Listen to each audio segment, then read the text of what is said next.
Hey guys, welcome to Bastion Time. I'm your host Bastion. Again, just to reiterate, every day there's going to be a Zelda news video or a Nintendo news video as well, both in the same day, and they're going to be shorter than the usual length, but hopefully that will allow me to talk a little bit more about each story in depth. Let's get on to this particular news story, which is the fact that some Nintendo developers have come forward and said, yes, A Link Between Worlds does play in 60 frames per second, which is different, of course, than Ocarina of Time 3D, which only played in 30 frames per second.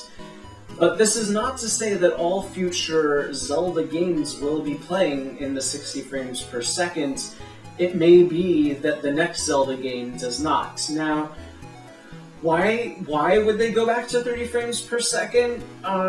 Because it's easier.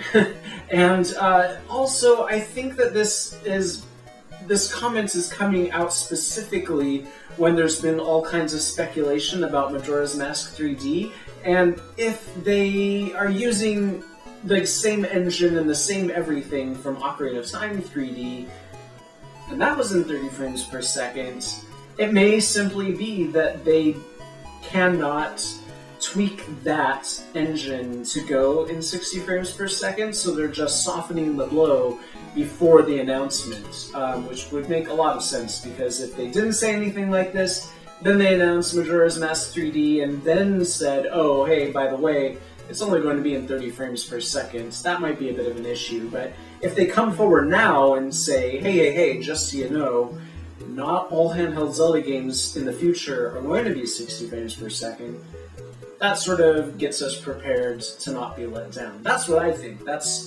I think that it is very likely that the next completely original Zelda game on the 3DS maybe, or whatever the next handheld is probably going to be at 60 frames, but Majora's Mask 3D, probably 30 frames. Anyways, that's it for this episode. See you guys tomorrow for some Nintendo news and some Zelda news. See you then, guys. Bye.